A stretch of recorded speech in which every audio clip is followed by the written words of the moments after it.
Namaste, yoga family. I've missed you. And in this strange, strange time of uncertainty, my education is now on hold. And so I thought I'd get back to my roots and offer you what I have to offer with yoga instruction and yoga teaching. So my plan is to have a new 20 to 30 minute-ish video available on YouTube every day from here until probably the end of April is what I can commit to at this time, but maybe longer. And if you're able to give a small donation, $1, $2, $5, I'd be much appreciated. I'll have a link to my Venmo and my PayPal accounts. If you're not able to donate at this time, that's fine.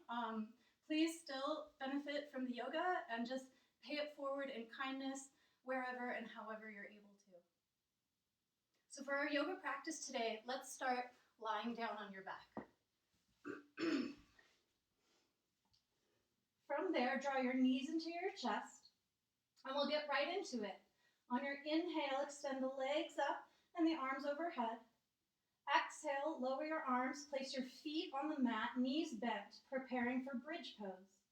Inhale, lift the hips and the arms into your bridge, and then exhale, lower down from bridge. And at the very bottom of this exhale, draw your knees back to your chest. And then let's repeat. Inhale, legs up, arms overhead. On the exhale, lower down, feet on the mat, arms by your sides. With the next inhale, lift up into your bridge pose, hips up, arms back. Exhale, lower from bridge. And then at the very end of that exhale, knees back to chest. Let's do it 2 more times. Inhale, legs extend, arms up. Exhale, drop it down in preparation for bridge pose. With your inhale, lift into that bridge, press into your feet strong. Exhale, lower, knees to chest. Let's try it 1 more time without my cue.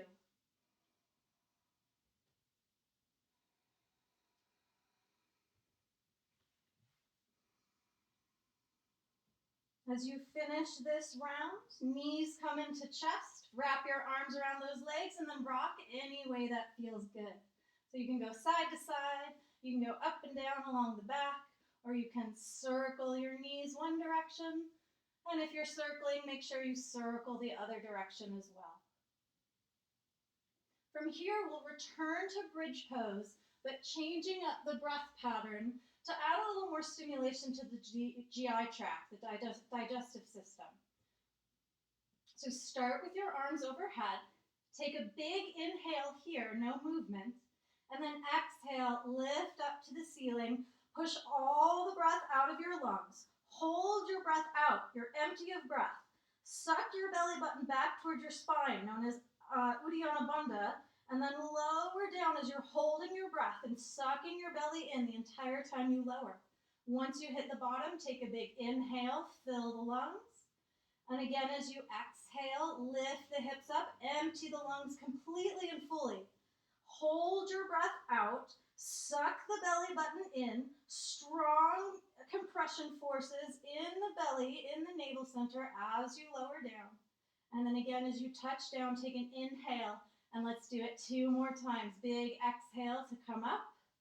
All the breath out of the body. Hold your breath out, scoop that belly in and up, Uddiyana Bandha action, and then lower it down as you hold your breath, so you shouldn't be talking, like me. Don't talk. And then at the bottom, inhale. Try it 1 more time.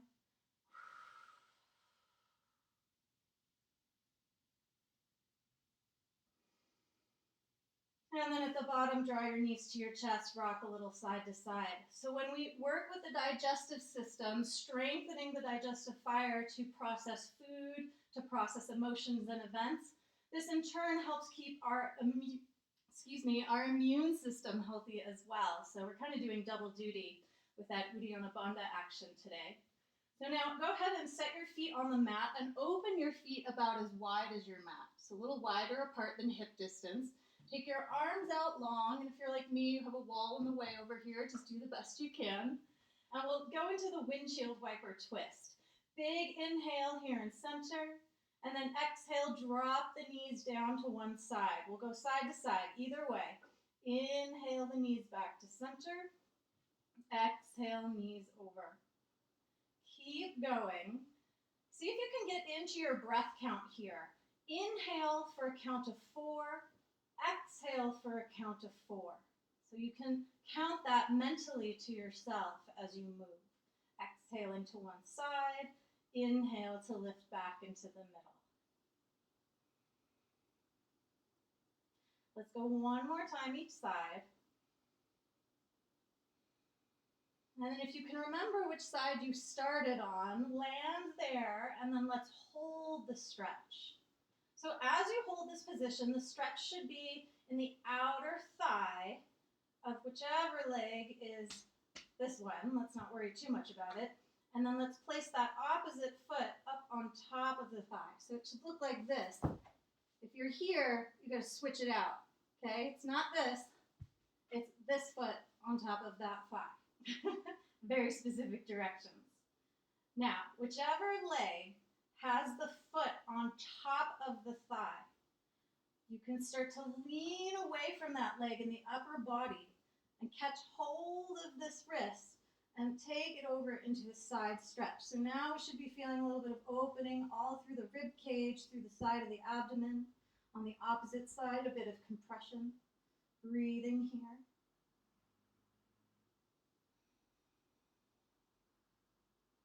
Then let that foot slide down off the leg. Lift back to center. Bring your torso, your trunk back to center. And then over to the second side. Knees fall down. Option to place the foot on top of the thigh for a deeper stretch in that outer leg, lateral hip. Then you can grab hold of one wrist and lean away for a bigger side stretch. So you should be able to kind of compare size and figure out which one is the right one just by feeling this long stretch kind of off the front of the hip, this ASIS, bony part of your hip. You should feel a big stretch coming off that part of the pelvis along the length of your side body in the trunk. Breathe here.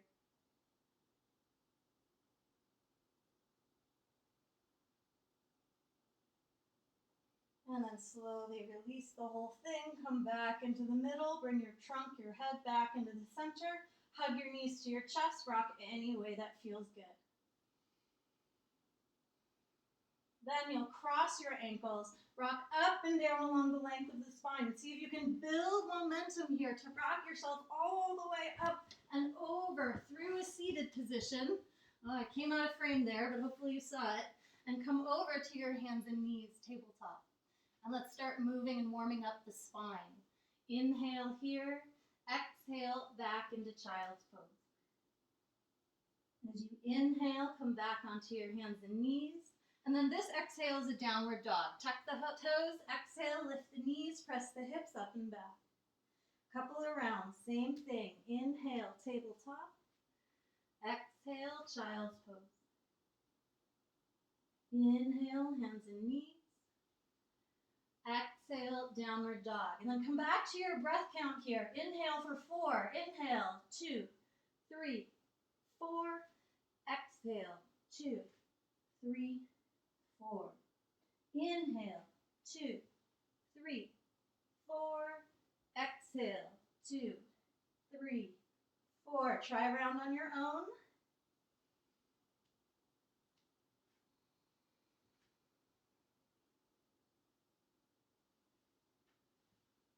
When you're back in downward dog, let's hold this downward dog for a couple of breaths. If you prefer to hold a child's pose, then go ahead, lower to child's pose and breathe there. Once you're in this downward dog, you're welcome to pedal the feet or take any other kind of movement that feels good for you.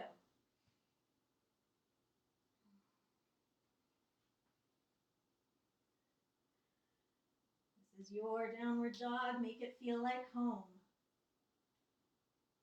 All right, as you're ready, come back to a tabletop. And I'd like to do one more thing here in tabletop. So set yourself up, shoulder in line over the wrist. And then we'll work with some movement of the shoulder blades and the serratus anterior muscle. Now you don't have to be familiar with the anatomy to be still doing the correct movement. So here in tabletop, notice that my elbows will stay straight. And what I'm doing is letting the shoulder blades slide as close together on the back. And then pushing into the hands to separate and expand the space between the shoulder blades, so almost rounding in the upper back. Shrugging into the shoulder blades together, and then push the shoulder blades apart from one another. Now, if you haven't done this movement a lot in the past, it might feel very strange. You might feel like you're moving this way. We want the pelvis and the lower back to be as still and steady as possible so that we're isolating that movement into the shoulder blades and the upper back, okay? So it may take some practice. Be kind to yourself here if this is new to you. If you've done this before, if you're feeling like you've got it, your movement looks like my movement, you can make it a bit more challenging for about 5 rounds now with the knees off the ground in plank. See if you can find this movement. 4 and 5. Good. Lower the knees. Everybody take a child's pose for a moment. Drop the forehead towards the mat and breathe.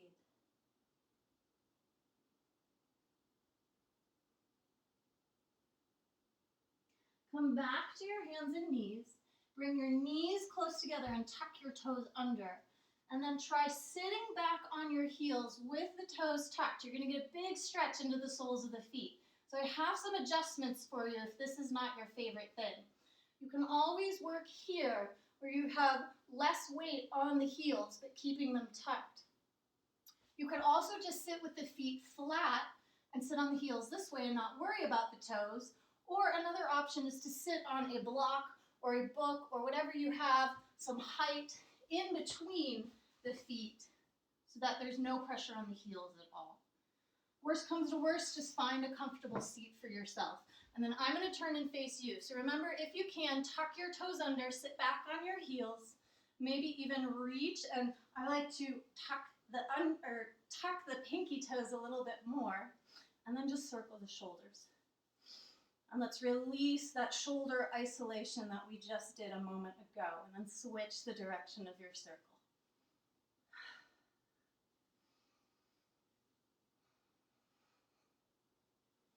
Okay, come off the toes. So again, I'm going to turn just for ease of seeing me. Tap the toes out, and then sit back on the heels like so. And again, if this is not the seat that's working for you, find a seat that is working for you. Now, find your collarbone here. Let's call this your right collarbone, because I believe I'm mirroring you. Find your right collarbone, place both hands on that collarbone, and pull down slightly towards the floor. Slightly downward pressure on that collarbone.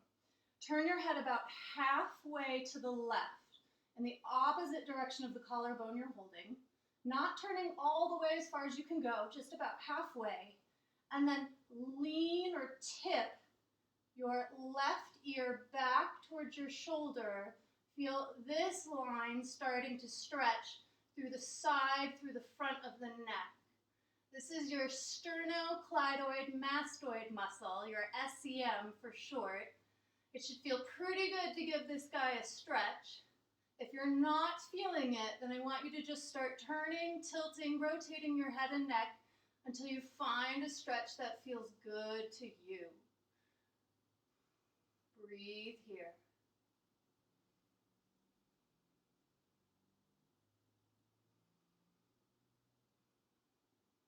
And to come out of this, release your arms. Slowly lower your chin all the way down to the center of the chest. Chin towards chest. Shoulders relaxed. Deep in-breath. Biggest inhale you've got. At the top of the inhale, hold. Pause your breath. Retain that breath. Retain that energy, prana, in the body. And then slow exhale, let it all out. Feel the belly button draw towards the spine. And then inhale, head back to center. And let's try the second side. So this time find your left collarbone. Push down slightly towards the floor. So depressing the collarbone. Turn your head halfway to the right. And then start to tilt your right ear back or down. Your left ear kind of up. At the same time, feeling a good stretch kind of right through the side of the neck, side/front of the neck. And again, if you need to kind of adjust and modify for your own body, then feel free to move the head and the neck, find the stretch that feels best for you, and take a few deep breaths here. Uh-oh, I think my video is turning off. Okay, that'll be something to pay attention to in the future. Okay.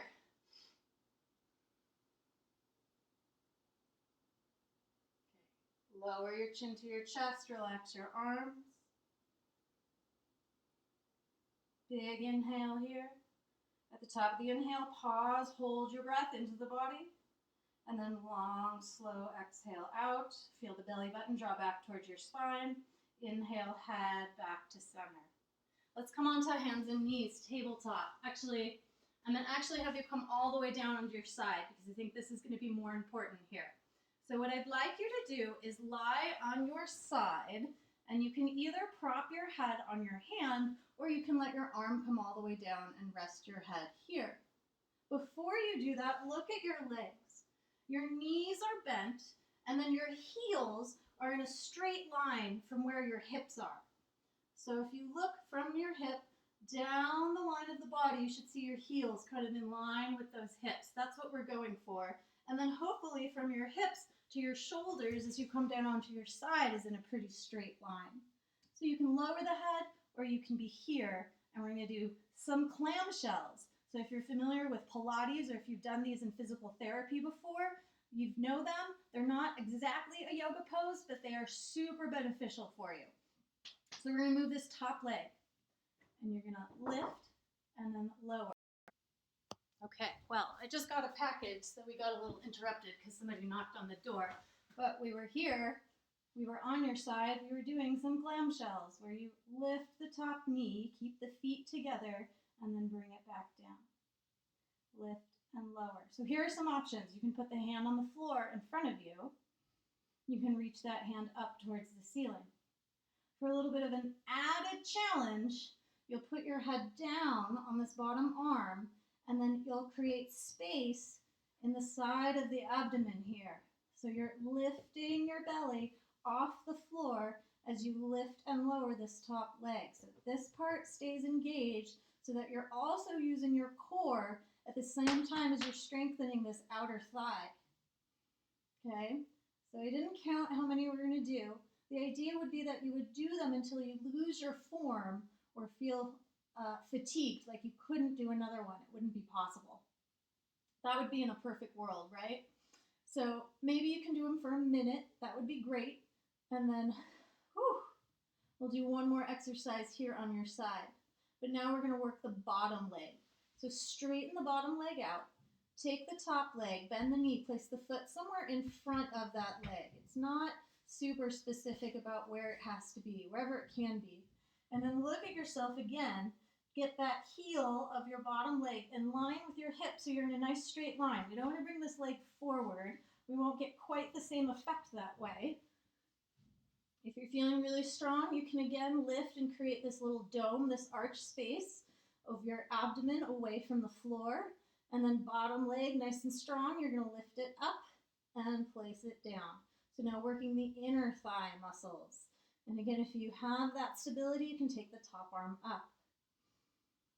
And we're not exactly counting how many, although you certainly can.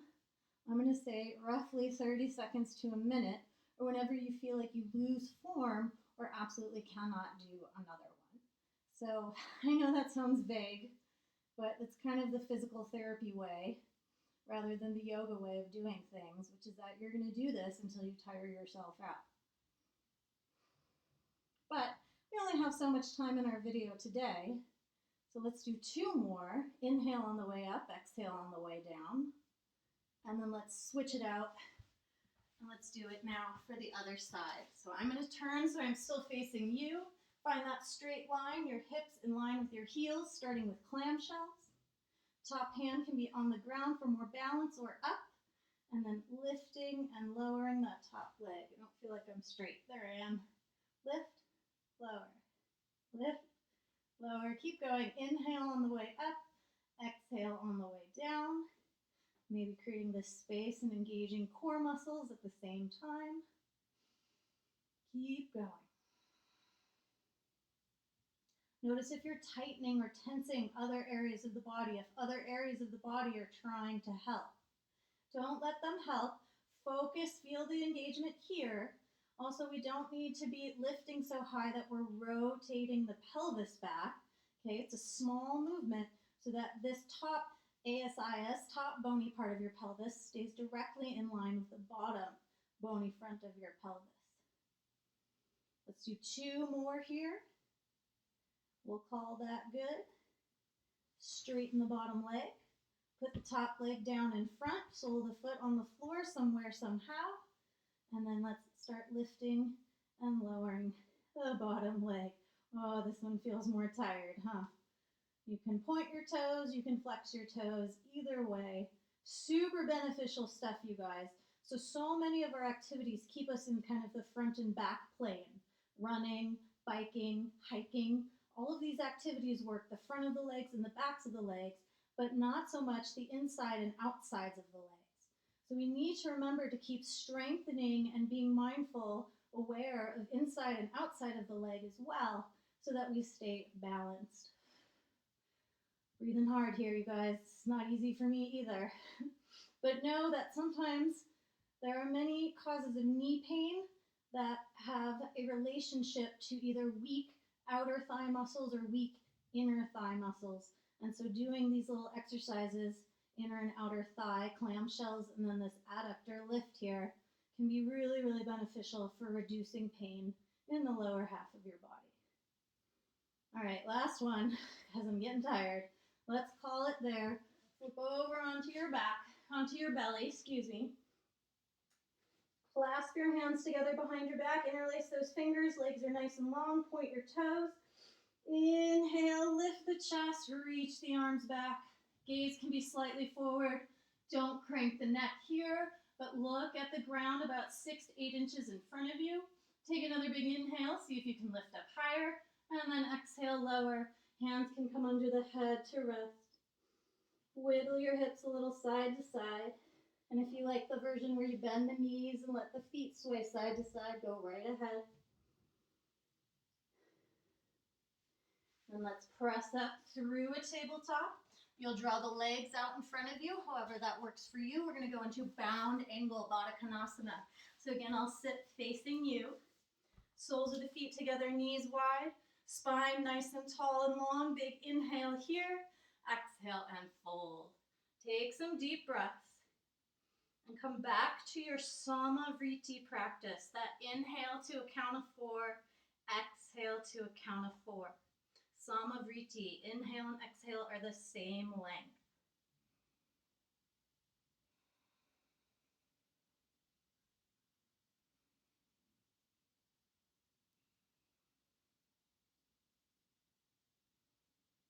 On your next inhale, come on back up. Take the legs out long in front of you. Take your right foot, place that right foot outside your left knee. Moving towards a seated twist, you can either keep this leg long or take that left heel and tuck it in towards your right bum, right sit bone. Reach up tall through the left arm, big inhale, exhale and twist. Right hand to the floor behind you, pushing down into that right hand or right fingertips to stay tall through the spine. And then this front arm here can hug the front knee, or you can take it across to go a little bit deeper. Breathe here. Inhale to a count of 4. Exhale to a count of 4. Inhale, 2, 3, 4.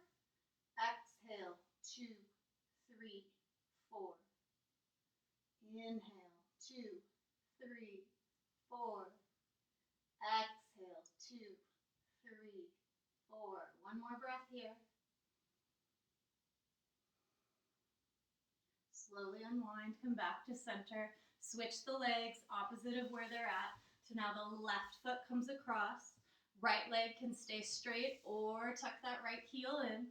Big reach, get tall through the right arm. Inhale. Exhale, rotate left. Hug this front knee or take the elbow across.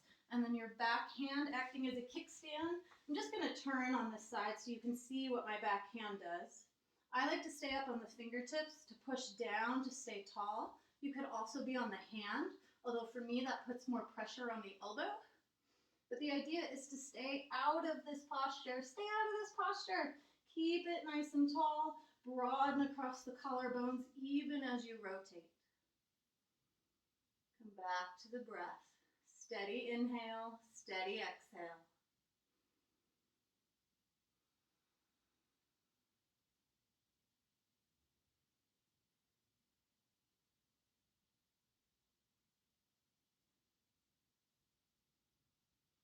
And release the twist, come back to center. Yogis, I'd like to finish our time together with some pranayama, some breath work and meditation. If you would prefer to take a shavasana, reclining, lying on your back, I invite you to lie down on your back and work there. You can either ignore the pranayama and just keep the video on as sort of a guide for your time, or you can come into a seated position, comfortable seat, and do some breathing with me. So I like to sit with the hips up a little higher than the knees. I just find this to be a more comfortable and more sustainable seat. So if you don't have something like a yoga block or a yoga prop, use your throw pillows, use a folded up blanket or towel. Get creative, maybe use a stack of books. You've got plenty of things at home that you can sit on to feel comfortable here. So once you have your comfortable seat, you're welcome to close your eyes. Rest the hands down where they're comfortable. Relax your shoulders. Feel the tall length of your spine lifting up out of the pelvis, through the length of your back, up through the crown of your head. Sense that your head is in line over the pelvic bowl. And then tune into your breath and inhale for 4 counts. Exhale for 4 counts. Try that on your own. Let's get the breath set up here.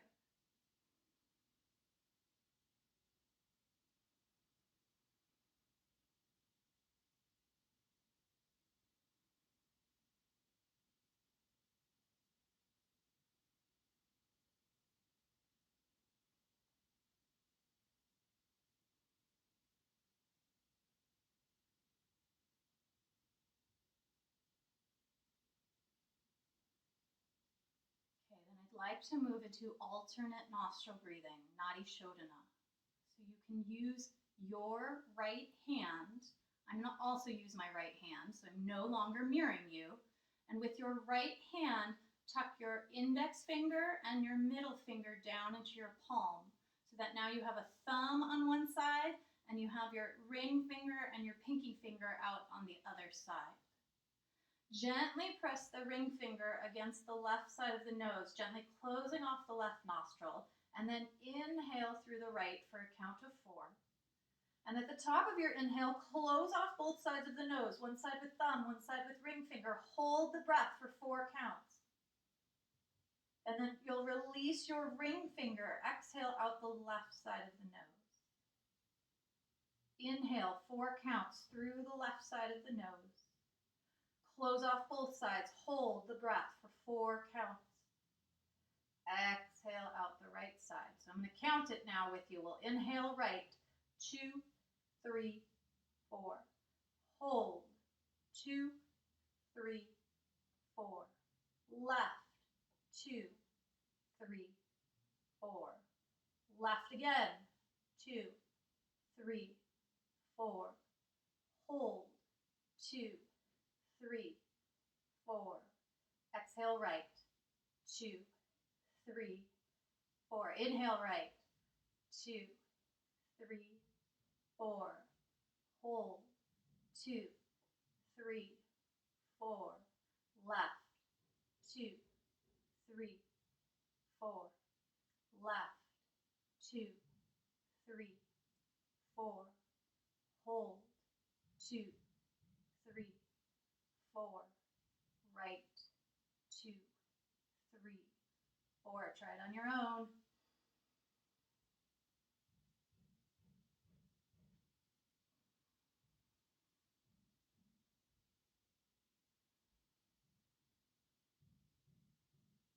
Keep going.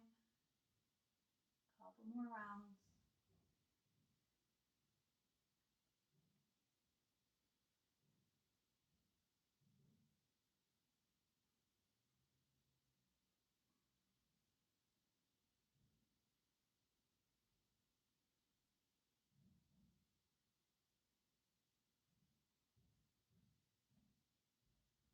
next time you exhale out the left side of the nose, you'll be completed with this part of the practice. You'll release your hand down after exhaling from the left, and then you'll allow yourself to breathe freely and normally. I invite you to keep your eyes closed and hold yourself in a meditative state as you notice how you feel.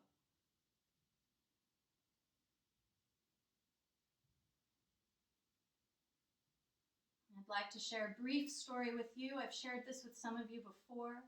You're welcome to keep your eyes closed and stay in a meditative state as I share this little Buddhist parable with you.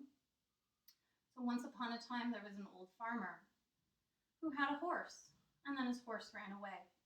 And all the villagers said, "Oh, how sad that your horse ran away." And the farmer said, "We'll see."